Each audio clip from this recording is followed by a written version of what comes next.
Hello everyone. तो आज हम देखेंगे नया टॉपिक AWS का जो है deploying and managing infrastructure at scale. So आज हम बात करेंगे बेसिकली प्रोडक्शन साइड में कैसे आप AWS के अंदर चीज़ों को डिप्लॉय करोगे, कौन सा आप आईडी यूज़ करोगे, कहाँ आप कोड को सेव करोगे, कैसे करके आप डिप्लॉय करोगे चीज़ों को।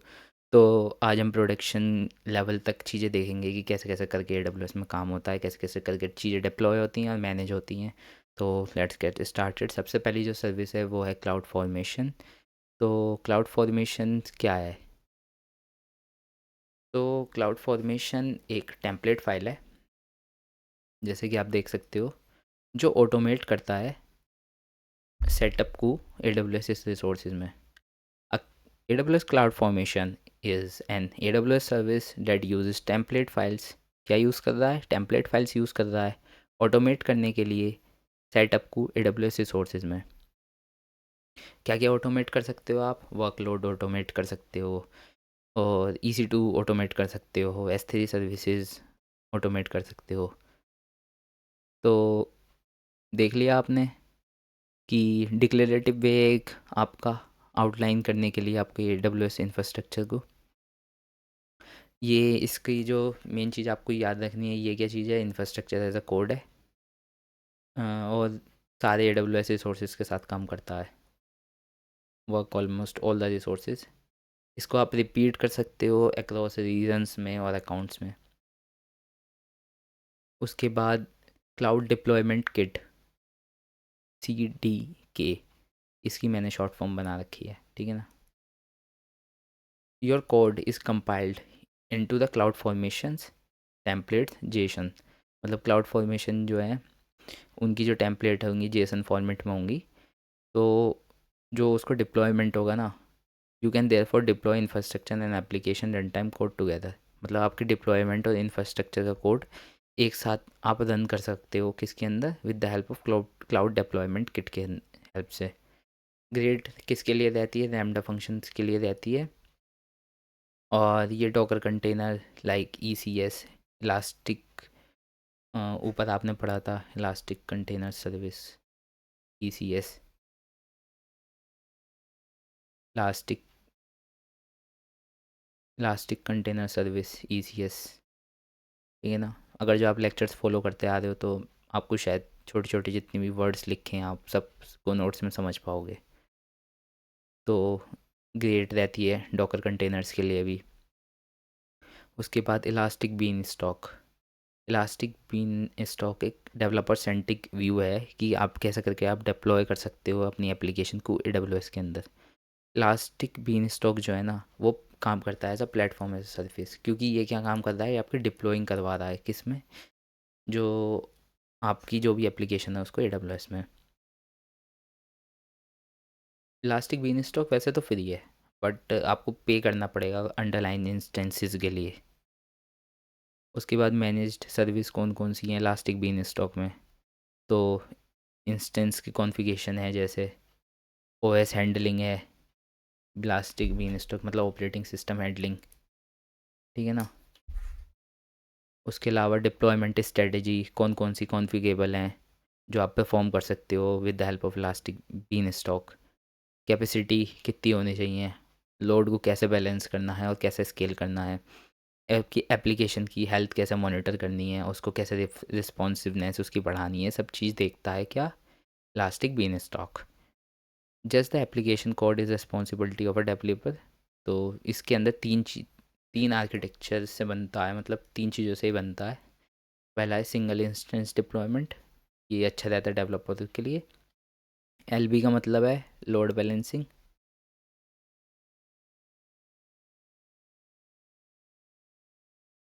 और AGL का मतलब है ऑटो स्केलिंग ग्रुप।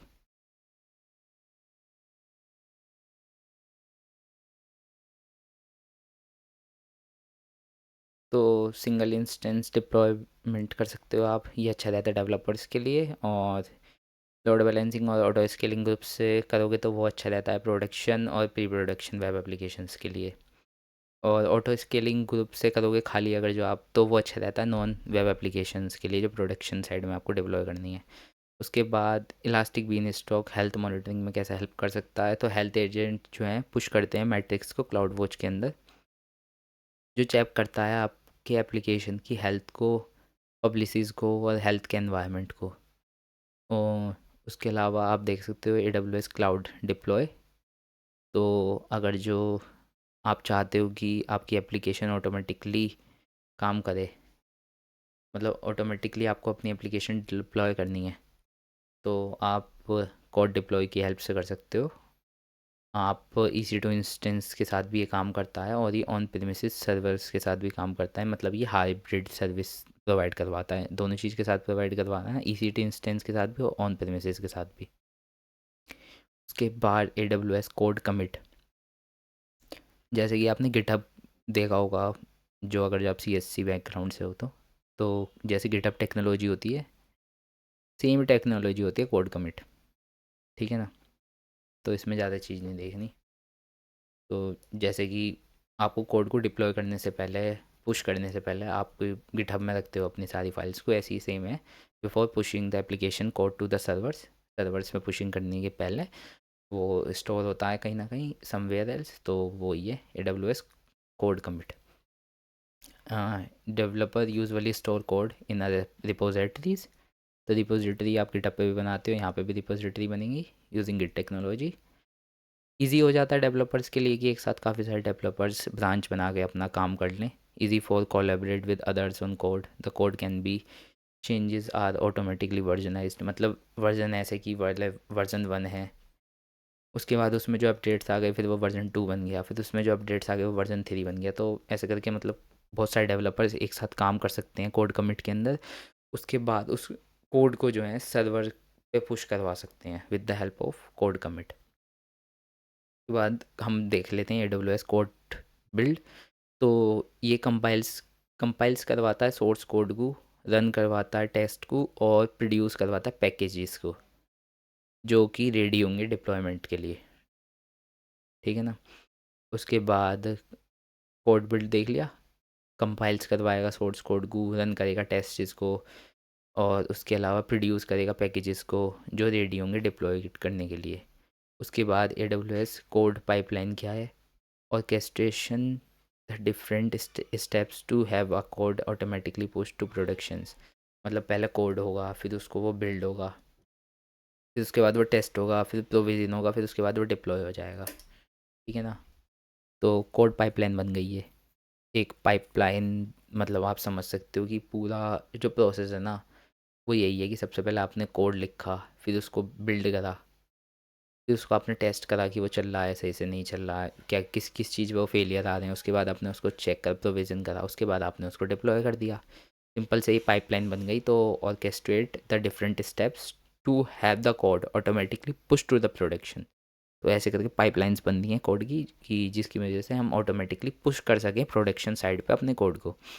उसके बाद AWS कोड आर्टिफैक्ट, ये हेल्प करता है ऑर्गेनाइजेशन को कि वो स्टोर कर सकें, शेयर कर सकें सॉफ्टवेयर पैकेजेस को अपने एप्लीकेशन डेवलपमेंट में।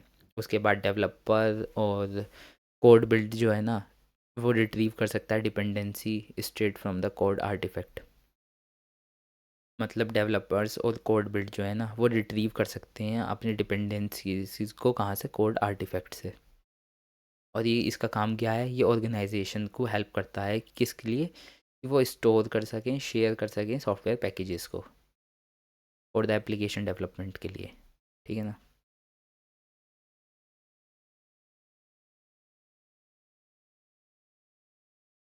के बाद आप कोड स्टार देख सकते हो। कोड स्टार एक यूनिफाइड UI है जिसको आप इजीली मैनेज कर सकते हो सॉफ्टवेयर डेवलपमेंट को, एक्टिविटीज़ को एक ही प्लेस पे, मतलब। उसके बाद SD, मतलब मैं बता देता हूँ, SD मतलब software development.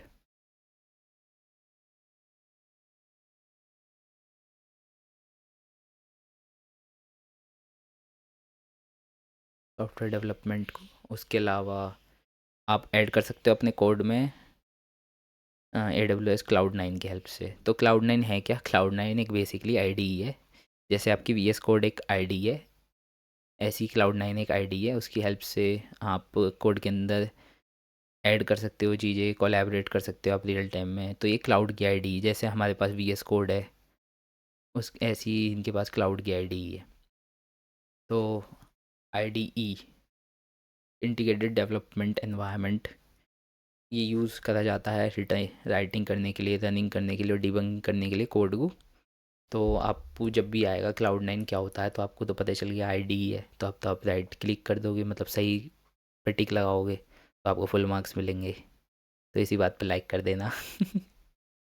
A cloud ID can be used within a web browser, meaning you can work on your project from your office or anywhere। मतलब आप अपने, ये वेब ब्राउज़र से बेस्ड है मतलब। तो वेब ब्राउज़र की हेल्प से आप मतलब अपने कहीं से भी काम कर सकते हो with the help of log n password. हाँ, रियल टाइम में आप कोलैबोरेट कर सकते हो एक दूसरे के साथ। उसके बाद AWS सिस्टम मैनेजर क्या है?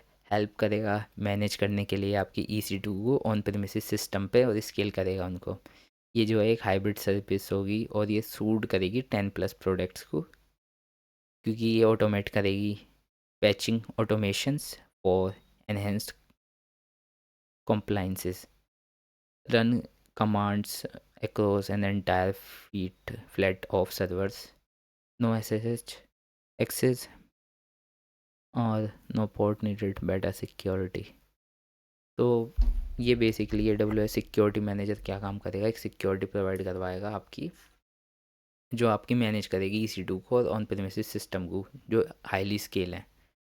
तो ये एक हाइब्रिड सर्विस है जो पैचिंग करेगी ऑटोमेशन के लिए और एनहेंस्ड करेगी आपकी कंप्लाइंसेस को। और इसके अंदर जो है, जो एक सिक्योर सेल है, सर्विस है, वो एक्सेस कर पाओगे आप। उसके अलावा इसके अंदर कोई पोर्ट नीडेड नहीं होगा बेटर सिक्योरिटी के लिए, है नहीं। तो इसके अंदर क्या क्या चीज़ हैं, SSS कीज़ है जिसकी हेल्प से सिक्योरिटी अच्छी होगी। बेसिकली इसमें आपको जो है ना, इसमें आपको ये देखना है कि AWS सिस्टम मैनेजर है क्या। तो ये आपको ये देखना है कि एक हाइब्रिड सर्विस है, किसके लिए यूज़ हो रहा है, ऑटोमेशन के लिए यूज़ हो रहा है। पैचिंग ऑटोमेशन किसके लिए, एनहेंस्ड कॉम्प्लाइंसेस के लिए। उसके बाद